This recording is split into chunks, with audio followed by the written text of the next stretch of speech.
नमस्कार दोस्तों। मेरा नाम कुलदीप सिंह है। मैं अपनी तरफ से हर बार ये कोशिश करता हूँ कि मैं किसी भी प्रकार से आपको कोई सीख देने की कोशिश करूँ तो वो आपको अच्छा लगे।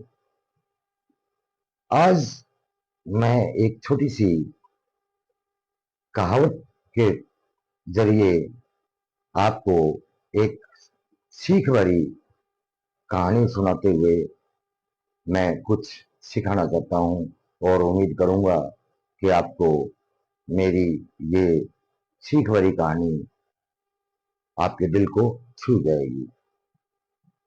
हम आज के समाज में अक्सर ये कहते सुनते हैं कि मेरा गुरु ऐसा, मेरा गुरु में ये कमी है, मेरे गुरु में वो कमी है।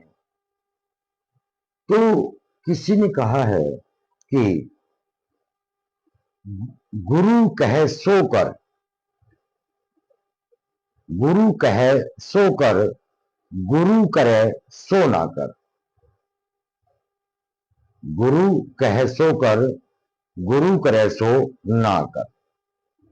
इस कहावत का उद्देश्य जो है वो ये कहना है कि अगर कहीं से आपको शिक्षा मिलती हो, अच्छी शिक्षा अगर कहीं मिलती हो, तो चाहे वो दुश्मन में भी हो तो हमें वो ग्रहण करनी चाहिए। और अगर अवगुण किसी हमारे घर के सदस्य में भी है तो भी उसे हमें ग्रहण नहीं करना चाहिए।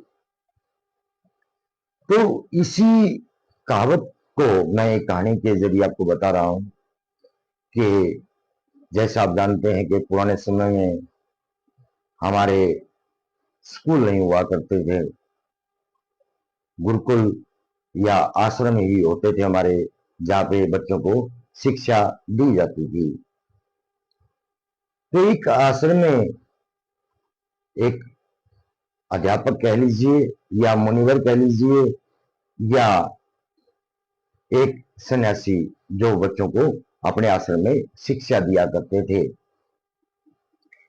तो वो बच्चों को बार बार एक ही बात कहते थे कि बेटा, हमें मांस नहीं खाना चाहिए, हमें फलाना अवगुण नहीं करना चाहिए, या हमें शराब नहीं पीनी चाहिए। तो जैसे ही वो अपनी शिक्षा देना शुरू करते तो सबसे पहली लाइन उनकी यही होती थी कि बेटा, हमें मांस का भक्षण नहीं करना चाहिए। काफी समय बीत गया। अब गुरु ने चाहा कि क्यों ना मैं इन बच्चों की परीक्षा लूं कि क्या ये मेरी बात पे अमल करेंगे या नहीं। कौन बच्चा इस सीख से कुछ सीख रहा है और कौन बच्चा नहीं सीख रहा है। तो जैसे ही पाठशाला चल रही थी तो गुरुदेव ने सारे बच्चों से पूछा कि आज दो तितर के बच्चे पकड़ के लेके आने हैं, कौन बच्चा मेरे लिए दो तितर के बच्चे पकड़ के लेके आएगा। तो एक बच्चा खड़ा हो जाता है और कहता है कि गुरुदेव, मैं आपकी आज्ञा का पालन करूंगा, लेकिन मेरे साथ फला बच्चे को भी साथ में ही भेज दो। और गुरु ने वैसे ही किया। गुरु ने दो बच्चे जंगल की तरफ रवाना कर दिए और बच्चे जंगल की तरफ चल दिए।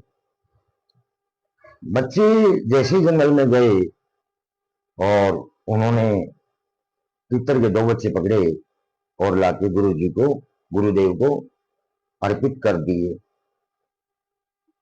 अब बच्चे बड़े अचरज में थे कि गुरुदेव इन तीतर के बच्चों का क्या करेंगे। गुरुदेव ने वो दोनों तीतर के बच्चे लिए और अपनी कुटिया के अंदर छोड़ दिए। अगले दिन फिर जैसे ही पाठशाला शुरू हुई तो गुरुदेव ने वही लाइन फिर दोहराई कि बेटा हमें मांस का भक्षण नहीं करना चाहिए। पाठशाला का समय खत्म होने वाला था। तभी गुरुदेव ने कहा कि मेरे लिए आज कौन बच्चा चित्तर के 2 बच्चे लेके आ सकता है। तो वही 2 बच्चे फिर तैयार हो जाते हैं और गुरु से आज्ञा लेकर के जंगल की ओर चल पड़ते हैं कि गुरुदेव हम आपके लिए कल जहां से चित्तर के 2 बच्चे पकड़ के लेके आए थे, हमने वहां देखा था कि वहां काफी सारे चित्तर के बच्चे हैं और हम आसानी से आपको उन बच्चों में से 2 बच्चे आज भी लाके दे देंगे। गुरुदेव ने आज्ञा दी तो बच्चे जंगल की तरफ फिर चल पड़े और उसी प्रकार 2 तीतर के बच्चे पकड़ के ले आकर के गुरुदेव को दे दिए और कहा, लो गुरुजी, हम आपके लिए तीतर के बच्चे ले आए हैं। तो गुरुदेव ने क्या किया, तीतर के दोनों बच्चे लिए और अपनी कुटिया के अंदर छोड़ दिए। अब उन बच्चों में एक बड़ी भारी जिज्ञासा थी कि गुरुदेव ने कल भी तीतर के 2 बच्चे मंगवाए थे और आज भी 2 बच्चे मंगवाए हैं, लेकिन गुरुजी ने मंगवाए तो हैं, लेकिन करेंगे क्या इसका, इनका क्या करेंगे वो बच्चों का। गुरुदेव मांस का भक्षण भी नहीं करते, तो फिर इन बच्चों का क्या करेंगे। अब बच्चों में जिज्ञासा होना स्वाभाविक था, क्योंकि 2 दिन से वो बच्चे लगातार तीतर के बच्चे लेके आ रहे थे। अब तीसरे दिन भी गुरुदेव ने फिर ऐलान किया कि मुझे आज फिर 2 तीतर के बच्चे चाहिए। तो वही बच्चे फिर तीतर लाने के लिए तैयार हो जाते हैं और जंगल की तरफ चल पड़ते हैं और वहां से गुरुदेव के लिए 2 तीतर के बच्चे लेके फिर हाजिर हो जाते हैं और गुरु जी ने वो तीतर के दोनों बच्चे लिए और अपनी कुटिया में छोड़ दिए। अब उन बच्चों की जो जिज्ञासा थी और ज्यादा बढ़ जाती है कि गुरुदेव इनका बच्चों का करेंगे क्या। हो सकता है कि गुरुदेव इन तीतर के बच्चों को खाने के लिए गुरुदेव ने ये मंगवाए हों। तो उन बच्चों ने भी अपने लिए बच्चे पकड़े, तीतर के 2 बच्चे और पकड़े और उनको काट डाला। काट करके उन बच्चों ने उनका भक्षण कर लिया। भक्षण कर लिया तो जैसे ही अगले दिन पाठशाला शुरू हुई तो गुरुदेव ने फिर वही बात दोहराई कि बेटा हमें मांस का भक्षण नहीं करना चाहिए। तो बच्चों ने ये प्रश्न किया कि गुरुदेव, हम 3 दिन से लगातार आपके लिए तीतर के बच्चे लेके आ रहे हैं, आपने उन बच्चों का क्या किया होगा।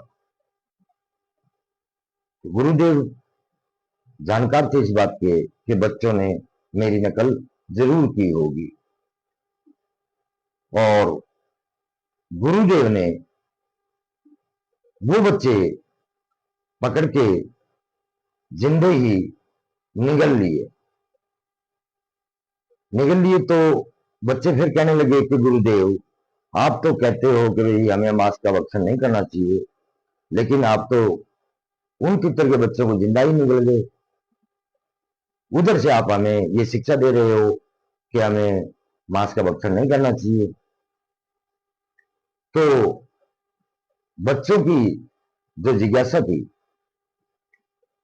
गुरुदेव ने उनको शांत करने के लिए अपनी योग विद्या से उन बच्चों को वापस जिंदा निकाल दिया और बच्चों को कहा कि अब तुम भी, जो बच्चे तुमने खाए हैं, अब तुम निकाल के दिखाओ।